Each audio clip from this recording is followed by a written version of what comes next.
Hello दोस्तों, नमस्कार। Way of maths channel में आपका फिर से स्वागत है। मैं हूं एम के गुजर और इस वीडियो में लेके आया हूं दक्षिण पूर्व मध्य railway south eastern central railway के नागपुर डिवीजन में 17 फरवरी 2025 को एक संट मास्टर का जो पेपर हुआ है उस पेपर का दूसरा भाग। इस पेपर में 110 क्वेश्चन है। क्वेश्चन नंबर 1 से लेकर के 30 तक भाग फर्स्ट के वीडियो में हल करवा दिए हैं, उसका लिंक डिस्क्रिप्शन में दे रखा है, वहां से आप जरूर देखें। और इस वीडियो में लेके आया हूं क्वेश्चन नंबर 31 के साथ में। देखते हैं क्वेश्चन नंबर 31, स्क्रीन पर देखें।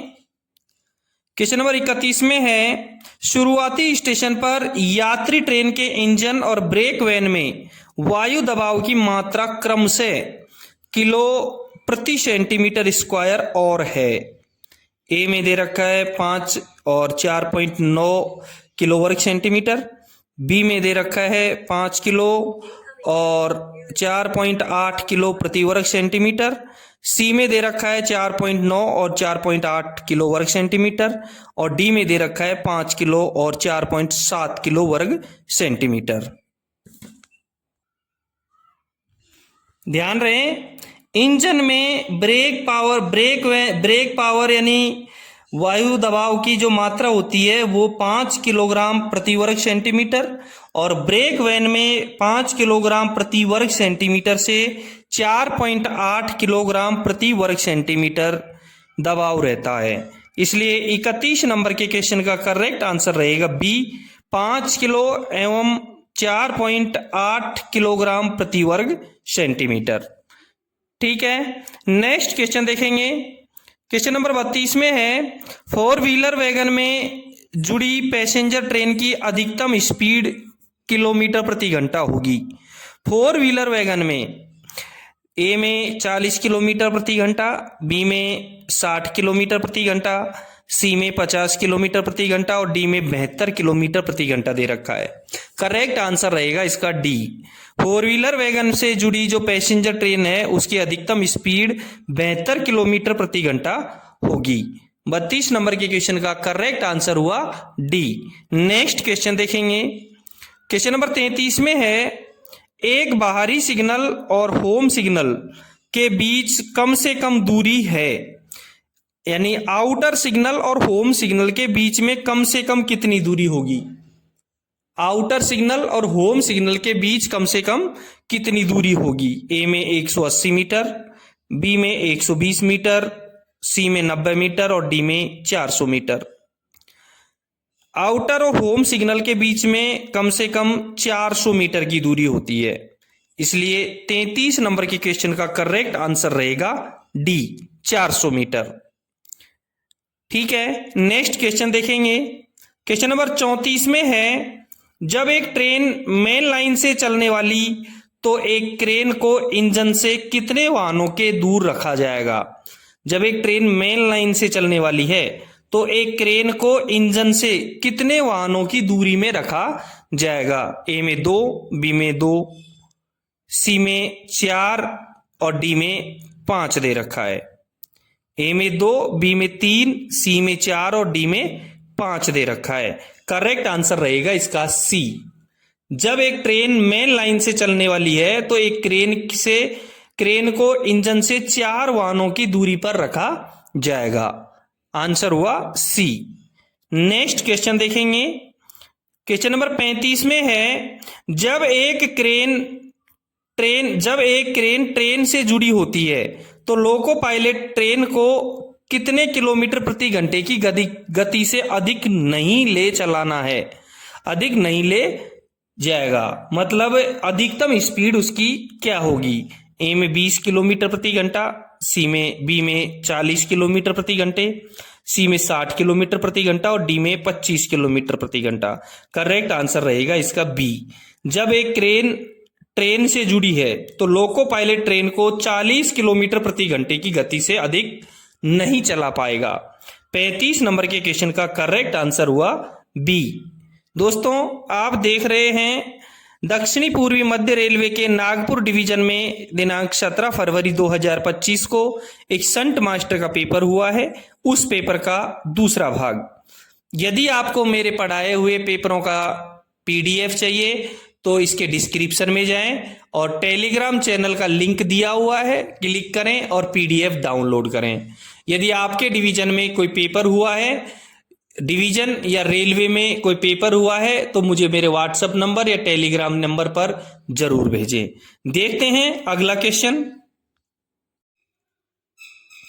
क्वेश्चन नंबर 36 देखेंगे। आयुक्त रेल संरक्षा संगठन, commissioner of railway safety CRS खाली जगह के मंत्रालय के तहत कार्य करता है। CRS किस मंत्रालय के तहत कार्य करता है? ए में दे रखा है रेलवे, बी में डिफेंस यानी रक्षा, सी में सिविल एविएशन और डी में सुरक्षा। भारतीय रेलवे में 9 CRS हैं। भारतीय रेलवे में 9 CRS यानी कमिश्नर ऑफ रेलवे सेफ्टी हैं, जो CCRS के प्रशासनिक नियंत्रण में काम करते हैं। ये भारत सरकार के नागरिक उड्डयन मंत्रालय यानी सिविल एविएशन के प्रशासनिक नियंत्रण में काम करता है। भारतीय नागरिक उड्डयन मंत्रालय के प्रशासनिक नियंत्रण में काम करता है। NWR CRS वेस्टर्न सर्किल के अंडर में आता है, जिसका मुख्यालय मुंबई में है। क्लियर हुआ? CRS सिविल एविएशन के मंत्रालय के तहत कार्य करता है। 36 नंबर के क्वेश्चन का करेक्ट आंसर हुआ सी। नेक्स्ट क्वेश्चन देखेंगे। क्वेश्चन नंबर 37 में है, एक खंड पर अधिकतम स्वीकार्य गति खाली जगह के द्वारा अनुमोदन किया जाता है। यानी किसी खंड पर, किसी सेक्शन में मैक्सिमम परमिशिबल स्पीड किसके द्वारा अनुमोदित की जाती है? ए में GM, बी में PCOM, सी में PCE और डी में CRS। देखो, सहायक नियम 4.08 के 1 के क में लिखा है कि क्षेत्रीय रेलवे के प्रमुख मुख्य इंजीनियर रेल संरक्षा आयुक्त द्वारा पहले से खोले गए सेक्शन, किसके द्वारा? रेल संरक्षा आयुक्त के द्वारा पहले से खोले गए सेक्शन के लिए सेक्शनल गति को 110 किलोमीटर प्रति घंटे तक बढ़ाए जाने के लिए सशक्त होंगे।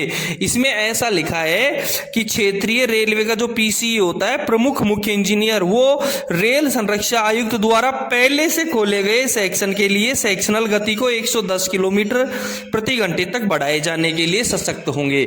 इसका मतलब पहले से खोल रखा है। शुरुआती सैंक्शन किसके द्वारा की जाती है? CRS के द्वारा।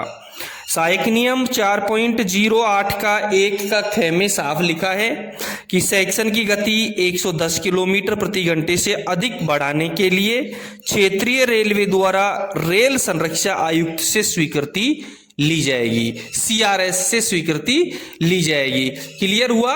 अब क्लियर यह है कि एक अधिकतम स्वीकार्य गति CRS के द्वारा ही जारी की जाती है। 37 नंबर के क्वेश्चन का करेक्ट आंसर हुआ डी, CRS।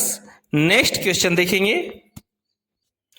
38 नंबर के क्वेश्चन में है, निम्नलिखित किसी वर्ग के थ्रूपुट को बढ़ाने में मदद नहीं करता है। यानी कौन सा जो वर्ग है वो थ्रूपुट को बढ़ाने के लिए मदद नहीं करता है? ए में ऑटोमेटिक सिग्नल, बी में IBH, सी में एडिशनल लूप लाइन यानी अतिरिक्त लूप लाइन और डी में निजी साइडिंग। अब सबसे पहले हम उत्तर से पहले थ्रूपुट क्या होता है उसके बारे में थोड़ा देख लेते हैं। किसी भी सेक्शन में 24 घंटे के दौरान ढोए जाने वाले माल को थ्रूपुट कहा जाता है। अब थ्रूपुट बढ़ाने में मदद ऑटोमेटिक सिग्नल करेगा, क्योंकि ऑटोमेटिक सिग्नल रहेगा तो गाड़ियों की स्पीड बढ़ेगी, माल अधिक ढोया जाएगा।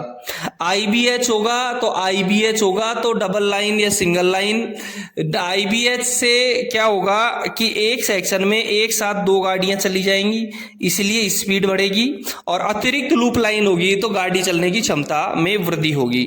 निजी साइडिंग का इसमें कोई हस्तक्षेप नहीं है, इसलिए 38 नंबर के क्वेश्चन का करेक्ट आंसर होगा डी, निजी साइडिंग। ठीक है, नेक्स्ट क्वेश्चन देखेंगे। 39 नंबर के क्वेश्चन में है स्टेशन अनुभाग, स्टेशन सेक्शन, खाली जगह स्टेशन की कक्षा में पाया जाता है। यानी स्टेशन सेक्शन किस क्लास के सेक्शन में पाया जाता है? ए में ए क्लास, बी में सी क्लास, सी में स्पेशल क्लास और डी में कोई नहीं। स्टेशन सेक्शन किस क्लास के स्टेशन पर पाया जाता है? स्टेशन सेक्शन सबसे पहले देख लो क्या होता है। स्टेशन सेक्शन का अभिप्राय बी क्लास स्टेशन के उस भाग से है जहां लाइन क्लियर देने के बाद भी रुकावट की जा सकती है। आप समझ गए होंगे स्टेशन सेक्शन किस क्लास के स्टेशन पर मिलेगा। दूसरा, बी क्लास स्टेशन वे ब्लॉक स्टेशन होते हैं जहां स्टेशन सेक्शन में रुकावट होने के बावजूद भी किसी गाड़ी को लाइन क्लियर दिया जा सकता है। क्लियर हुआ? स्टेशन सेक्शन बी क्लास के स्टेशन पर पाया जाएगा। और 39 नंबर के क्वेश्चन में ए बी सी डी चारों में बी क्लास लिखा हुआ नहीं है, इसलिए करेक्ट आंसर होगा उपरोक्त में से कोई नहीं। 39 नंबर के क्वेश्चन का करेक्ट आंसर होगा डी। नेक्स्ट क्वेश्चन देखेंगे। क्वेश्चन नंबर 40 में है जहां स्वचालित सिग्नलिंग सिस्टम प्रदान करता है वह स्टेशन किस श्रेणी के तहत आता है? जिन स्टेशनों पर ऑटोमेटिक सिग्नलिंग सिस्टम प्रोवाइड है वह स्टेशन कौन सी क्लास का स्टेशन कहलाएगा? ए में ए वर्ग, बी में बी क्लास, सी में सी क्लास और डी में स्पेशल क्लास। सहायक नियम 1.03 का 2 में लिखा है कि कोई भी स्टेशन जो क्लास ए, बी, सी और डी की शर्तों के अनुसार संचालित नहीं होता है वो स्पेशल क्लास स्टेशन कहलाता है। और जहां सिग्नलिंग सिस्टम ऑटोमेटिक है वो ए, बी, सी नहीं होगा, वो होगा स्पेशल क्लास। क्वेश्चन नंबर 40 का करेक्ट आंसर होगा डी। अगला क्वेश्चन देखेंगे। क्वेश्चन नंबर 41 में है एक समय में अधिकतम खाली जगह व्यक्तियों को मोटर ट्रॉली पर ले जाया जा सकता है। यानी एक समय में अधिकतम कितने व्यक्ति मोटर ट्रॉली पर जा सकते हैं? ए में 8, बी में 6, सी में 4 और डी में 7। सहायक नियम 15.25 का 1 में साफ लिखा है कि मोटर ट्रॉली में हर हालत में कम से कम 4 ट्रॉली मैन होंगे और उनमें ट्रॉली मैन सहित 9 व्यक्ति ले जाए जा सकते हैं, जिसका ऑप्शन 41 नंबर के क्वेश्चन में नहीं है। एक समय में अधिकतम 9 व्यक्तियों को ट्रॉली पर ले जाया जा सकता है। 41 नंबर के क्वेश्चन में ऑप्शन नहीं है। एक बार मैं बता दूं आपको दोस्तों, मेरे द्वारा जो क्वेश्चन है वो उत्तर पश्चिमी रेलवे की जीएनडीआर या मैन्युअलों के द्वारा हल करवाए जाते हैं। यदि आपको किसी क्वेश्चन के उत्तर में भिन्नता मिले तो अपने डिवीजन का मैन्युअल या जीएनडीआर आप एक बार जरूर देख लें। ठीक है, अगला क्वेश्चन देखेंगे। क्वेश्चन नंबर 42 में है एसईसीआर में निम्नलिखित सीसी रैक में से कौन से नहीं बनाए रखा जाता है? एसईसीआर में निम्नलिखित सीसी रैक में से कौन सा नहीं रखा जाता है? ए में सतपुरा एचएल, बी में एरोपीपी, सी में लॉयन एचएल और डी में प्रगति। इसका आप अपने डिवीजन या रेलवे से मिलान करें। बाकी मेरे हिसाब से इसमें सी क्वेश्चन सही है। 42 नंबर के क्वेश्चन का सी आंसर सही होगा। बाकी अपने डिवीजन या रेलवे से एक बार मिलान जरूर कर लें। नेक्स्ट क्वेश्चन देखेंगे। क्वेश्चन नंबर 43 में है यदि ए मार्कर स्वचालित अनुभाग में बुझा दिया जाता है, ऑटोमेटिक सिग्नलिंग व्यवस्था में ए मार्कर को बुझा दिया जाता है तो सिग्नल को माना जाएगा, क्या माना जाएगा? यदि किसी सिग्नल पर ए पट्टी होती है तो उसको ऑटोमेटिक माना जाता है। ए में इसमें स्वचालित यानी ऑटोमेटिक दे रखा है, बी में मैन्युअल रूप से संचालित दे रखा है, सी में गेट सिग्नल और डी में परमिसिव सिग्नल। यदि किसी सिग्नल पर ए पट्टी है, सफेद पट्टी और ए पे ए लिख रखा हुआ है काले रंग से, तो उसको ऑटोमेटिक सिग्नल माना जाएगा। और किसी सिग्नल पर ए मार्कर लगा हुआ है जो जलने बुझने वाला, उसमें बुझा हुआ यदि ए है तो मैन्युअली माना जाएगा और यदि जला हुआ है तो उसको ऑटोमेटिक माना जाएगा। गेट सिग्नल के लिए जी और परमिसिव सिग्नल के लिए पी मार्कर स्टेशन के सिग्नल पर उपलब्ध होगा। तो ए मार्कर स्वचालित में बुझा हुआ है तो उसको मैन्युअल सिग्नल माना जाएगा।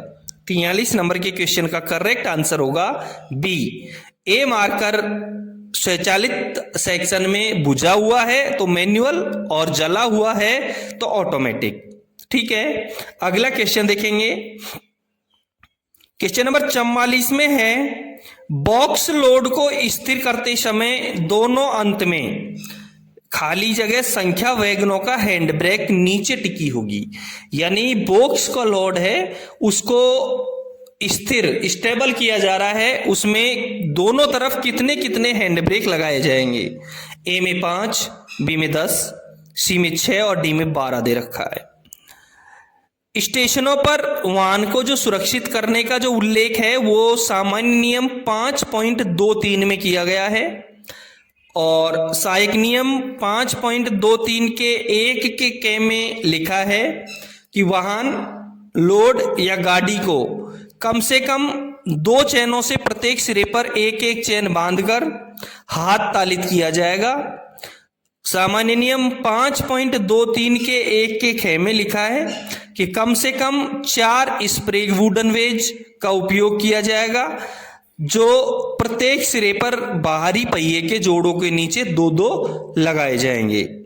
और सामान्य नियम 5.23 का 1 का ग में लिखा है कि दोनों सिरों के कम से कम 6 वैगनों के हैंड ब्रेकों को पूर्णतया कस दें। इस क्वेश्चन का जो आंसर है वो है सामान्य नियम 5.23 का 1 का ग में, कि दोनों सिरों के कम से कम 6 वैगनों के हैंड ब्रेक को पूर्णतया कस दे। ठीक है, 44 नंबर के क्वेश्चन का करेक्ट आंसर होगा सी। अगला क्वेश्चन है, क्वेश्चन नंबर 45 में है कि दोहरी युग्मन डिब्बों में स्क्रू कपलिंग और खाली जगह कपलिंग शामिल है। दोहरी युग्मन डिब्बे ऐसे जो डबल कपलिंग है उनमें क्रू कपलिंग और दूसरा होगा ए में सीबीसी, बी में ट्रांजिशन और सी में स्क्रू कपलिंग दे रखा है इसमें, तो सीबीसी कपलिंग। दोहरी युग्मन डिब्बों में स्क्रू कपलिंग और सीबीसी कपलिंग शामिल होगा। सीबीसी का फुल फॉर्म आपको पता है, centre buffer coupler, centre buffer coupler होता है। 45 नंबर के क्वेश्चन का करेक्ट आंसर होगा ए।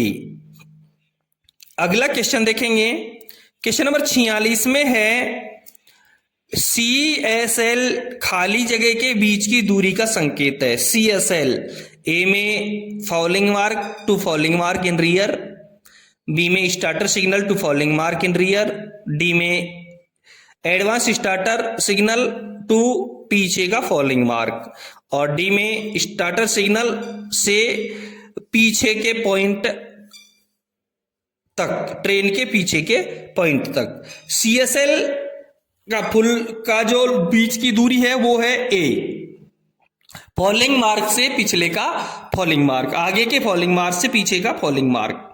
हमारे NWR में इसे CSR कहा जाएगा कि CSR की दूरी क्या होगी आगे के फॉलिंग मार्क से पीछे के फॉलिंग मार्क। NWR में इसे CSR कहा जाता है, क्लियर स्टैंडिंग रूम्स। तो 46 नंबर के क्वेश्चन का करेक्ट आंसर रहेगा ए। अगला क्वेश्चन देखेंगे, क्वेश्चन नंबर 47 में है premium air brake rack. Premium air brake rack जैसे बॉक्सन, BCN के लिए प्रारंभिक स्टेशन पर पावर प्रतिशत न्यूनतम कितना प्रतिशत होना चाहिए। ए में 95%, बी में 98%, सी में 92%, डी में 100%, और इसका करेक्ट आंसर रहेगा A. Premium air brake rack BOXN या BCN के लिए प्रारंभिक स्टेशन पर जो पावर का प्रतिशत है वो न्यूनतम 95% होना चाहिए। 47 नंबर के क्वेश्चन का करेक्ट आंसर हुआ ए। क्वेश्चन नंबर अगला देखेंगे, क्वेश्चन नंबर 48 में है कि जब लोको पायलट ऑन पोजीशन पर ऑटोमेटिक स्टॉप सिग्नल पास करता है, जब लोको पायलट ऑन पोजीशन पर ऑटोमेटिक स्टॉप सिग्नल पास करता है और आगे का दृश्य स्पष्ट नहीं होता है, तो वह खाली जगह किलोमीटर प्रति घंटा की गति प्रतिबंध का पालन करेगा। ए में 15 किलोमीटर प्रति घंटा, बी में 10 किलोमीटर प्रति घंटा, सी में 5 किलोमीटर प्रति घंटा और डी में 20 किलोमीटर प्रति घंटा। सामान्य नियम 9.07 का 1 में साफ लिखा है कि यदि लोको पायलट ए मार्कर वाला स्वचालित रोक सिग्नल ऑन स्थिति में पाता है तो वह अपनी गाड़ी को उस सिग्नल से पहले रोक कर दिन में 1 मिनट तथा रात्रि में 2 मिनट प्रतीक्षा करेगा।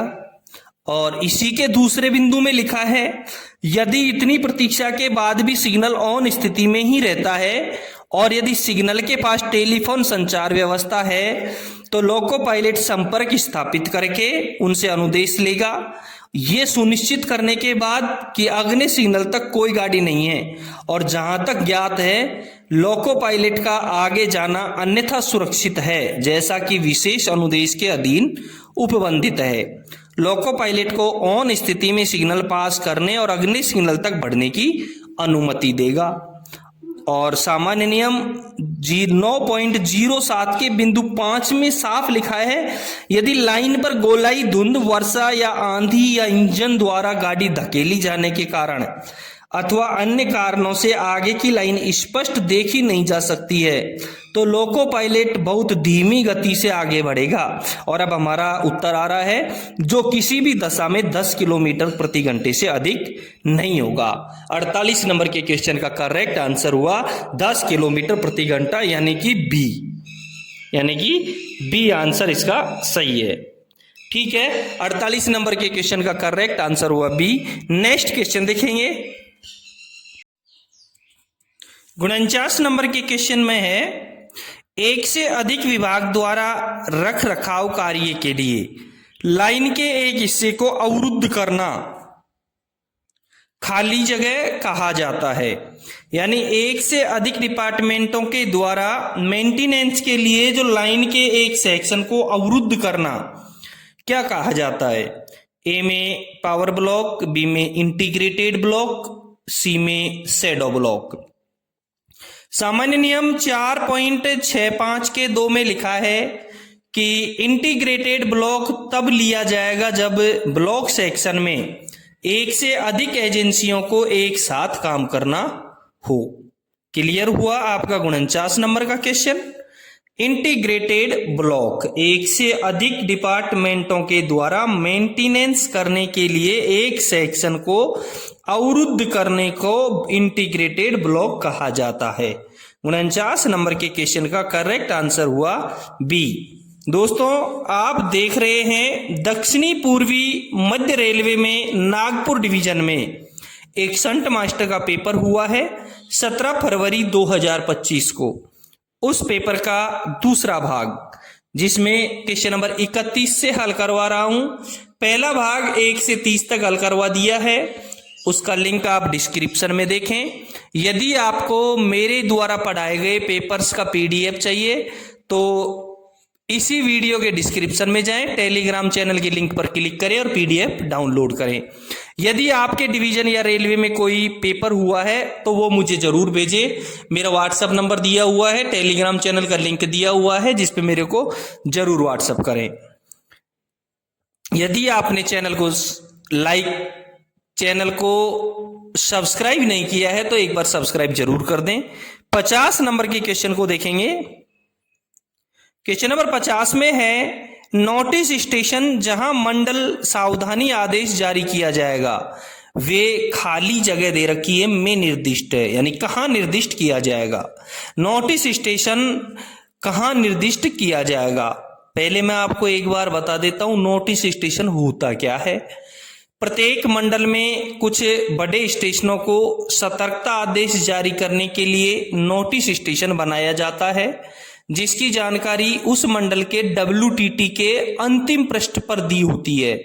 उसमें ये भी विस्तार से लिखा होता है कि उस स्टेशन को किन किन गाड़ियों को सतर्कता आदेश जारी करने के लिए नोटिस स्टेशन बनाया गया है। ए में वर्किंग टाइम टेबल दे रखा है, इसका आंसर आपको पहले ही मिल गया। बी में लोकल लिंक, सी में SWR और डी में GR।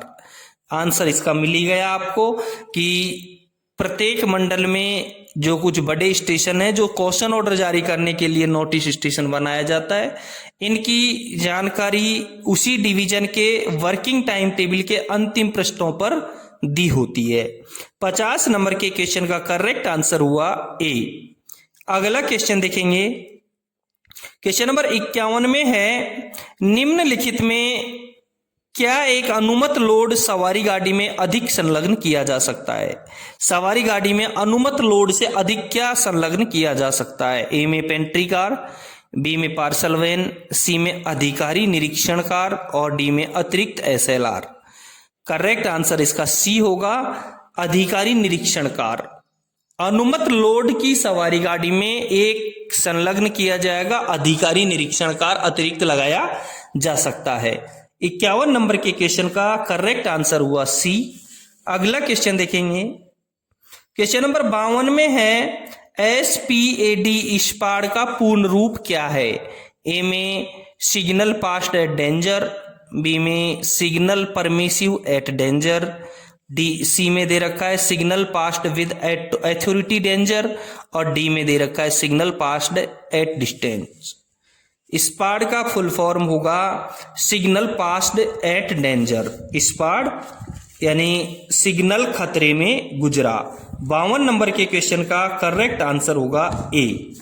अगला क्वेश्चन देखेंगे, क्वेश्चन नंबर 53 में है, बाधित ब्लॉक खंड में एक राहत इंजन प्रेषण करने के लिए लिखित प्राधिकार है, क्या है? ए में TA 602, बी में TB 602, सी में TC 602 और डी में TO 602। मैं आपको बारी बारी से सारे बता देता हूं। ए में TA 602 दे रखा है। TA 602 किसी अवरोधित ब्लॉक सेक्शन में राहत इंजन या गाड़ी भेजने के लिए दिया जाने वाला प्राधिकार पत्र है, जो इस क्वेश्चन का करेक्ट आंसर है। बी में TB 602 दे रखा है, ये सिंगल लाइन सेक्शन में पूर्ण संचार व्यवस्था भंग के दौरान संचार चालू करने के लिए जाने वाले वाहन को दिया जाने वाला प्राधिकार है। सी में TC 602, ये डबल लाइन सेक्शन में पूर्ण संचार व्यवस्था भंग के दौरान जाने वाली गाड़ी का दिया जाने वाला प्राधिकार है। 53 नंबर के क्वेश्चन का करेक्ट आंसर हुआ ए, TA 602 किसी अवरोधित ब्लॉक सेक्शन में राहत इंजन या गाड़ी भेजने के लिए दिया जाने वाला प्राधिकार पत्र।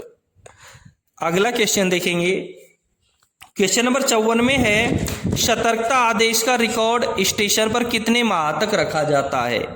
ए में 11, बी में 24, सी में 12, डी में 9। और सतर्कता आदेश का जो रिकॉर्ड है वो 12 महीने के तक रखा जाता है। 54 नंबर के क्वेश्चन का करेक्ट आंसर हुआ सी, 12 महीने। ठीक है, अगला क्वेश्चन देखेंगे, क्वेश्चन नंबर 55 में है, फोग सिग्नलिंग के लिए खाली जगह मीटर पर 2 डेटोनेटर लगाए जाने चाहिए। फोग सिग्नल के लिए कितने मीटर की दूरी पर 2 डेटोनेटर लगाए जाने चाहिए? ए में 180, बी में 270, सी में 360 और डी में 600। देखो, सामान्य नियम 3.61 के 1 में साफ लिखा है कि धुंध, कोहरे या तूफानी मौसम में जब स्पष्ट दिखाई नहीं देता है और आने वाली गाड़ी के लोको पायलट को किसी सिग्नल की सूचना देना आवश्यक है, तो स्टेशन मास्टर द्वारा इस कार्य के लिए नियुक्त रेल सेवक संबंधित सिग्नल या सिग्नलों से कम 270 मीटर बाहर लाइन पर 2 पटाखे एक दूसरे से लगभग 10 मीटर की दूरी पर रखेगा। कितना मीटर? आंसर आपको इसका मिल गया 270 मीटर। 55 नंबर के क्वेश्चन का करेक्ट आंसर हुआ बी, 270 मीटर। अगला क्वेश्चन देखेंगे, अगले क्वेश्चन में 56 नंबर का क्वेश्चन है, अप लाइन के लिए PLCT कौन सी है? अप लाइन के लिए PLCT कौन सी है? ए में TC 1425, बी में TB 1425, सी में TD 1425। देखो, बारी बारी से मैं बता देता हूं क्या है। डी में T 217 और दे रखा है। ए में टीसी 1425 बिल्कुल करेक्ट आंसर यही है। अब पेपर लाइन क्लियर टिकट, अब पीएलसीटी है। बी में टीबी 1425 है, टीबी 1425 होता है लाइन क्लियर जवाब संदेश रजिस्टर। और सी में टीडी 1425 होता है डाउन पीएलसीटी, डाउन साइड का पेपर लाइन क्लियर टिकट। और डी में टी 217 है, ये मेरे को पता नहीं है क्या है। क्लियर हुआ। 56 नंबर के क्वेश्चन का करेक्ट आंसर हुआ ए टी सी 1425। अब पेपर क्लियर लाइन टिकट, ठीक है। अब पीएलसीटी। अगला क्वेश्चन देखेंगे, क्वेश्चन नंबर 57 में है मालगाड़ी के लोकोमोटिव में फ्लैट टायर के खाली जगह एमएम की अनुमति है। यानी मालगाड़ी का जो लोको है उसमें कितना एमएम फ्लैट टायर की अनुमति है। ए में 70 एमएम, बी में 60 एमएम, डी में 55 एमएम और डी में सी में 55 एमएम और डी में 50 एमएम। देखो ब्रॉड गेज में इंजन या कोचिंग स्टॉक में फ्लैट टायर की सीमा अधिकतम 50 एमएम है और गुड्स स्टॉक में फ्लैट टायर की सीमा अधिकतम 60 एमएम है। ब्रॉड गेज में इंजन या कोचिंग में 50 एमएम और गुड्स स्टॉक में अधिकतम 60 एमएम है। और दोनों स्थिति में फ्लैट टायर की स्थिति में मैक्सिमम जो स्पीड है इसकी 20 किलोमीटर प्रति घंटे से अधिक नहीं होगी। तो 57 नंबर के क्वेश्चन का करेक्ट आंसर हुआ डी 50 एमएम। अगला क्वेश्चन देखेंगे, क्वेश्चन नंबर 58 में है रात के समय यदि ट्रेन फॉलिंग मार्ग से स्पष्ट खड़ी है तो गार्ड स्टेशन मास्टर को प्रकाश दिखाएगा। यानी रात का समय है और रेलगाड़ी फॉलिंग मार्क क्लियर करके खड़ी है तो गार्ड स्टेशन मास्टर को कौन से रंग का प्रकाश दिखाएगा। ए में सफेद, बी में पीला, सी में हरा और डी में लाल दे रखा है। गार्ड ये सुनिश्चित करने के बाद कि गाड़ी पूरी आ चुकी है और फॉलिंग मार्क साफ करके खड़ी है अपने इंटेक्ट रजिस्टर में, यानी जिसका नंबर होता है टी 1410 में आगमन का समय लिखेगा और अपने हस्ताक्षर करेगा। इसके बाद गार्ड दिन में हरी झंडी व रात में हरी बत्ती 3 बार गोलाकार घुमाकर गाड़ी के पूर्ण आगमन का संकेत स्टेशन मास्टर को देगा। दिन में हरी झंडी और रात में हरी बत्ती।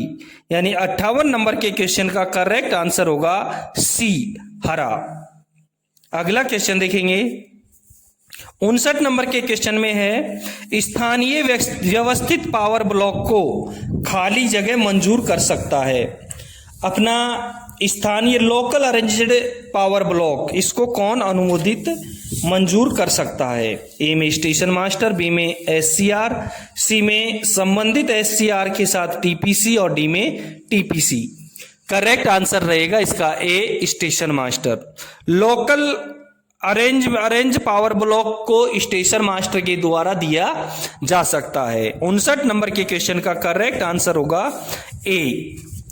अगला क्वेश्चन देखेंगे, क्वेश्चन नंबर 60 में है एक बाधित ब्लॉक अनुभाग में एक राहत इंजन प्रेषण करने के लिए लिखित प्राधिकार है।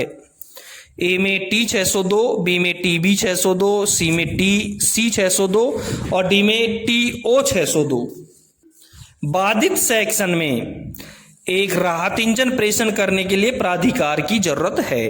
ए में टी ए 602 दे रखा है। टी ए 602 इसका करेक्ट आंसर है, जो है किसी अवरोधित ब्लॉक सेक्शन में राहत इंजन या गाड़ी भेजने के लिए दिया जाने वाला प्राधिकार पत्र। बी में टीबी 602 दे रखा है, जो सिंगल लाइन सेक्शन में पूर्ण संचार व्यवस्था भंग के दौरान संचार चालू करने के लिए दिया जाने वाला वाहन का प्राधिकार पत्र है। सी में टीसी 602 दे रखा है, जो डबल लाइन सेक्शन में पूर्ण संचार व्यवस्था भंग के दौरान जाने वाली गाड़ी को दिया जाने वाला प्राधिकार पत्र है। और डी में टीओ 602 दे रखा है, जो शायद कोई अथॉरिटी नहीं है। दोस्तों ये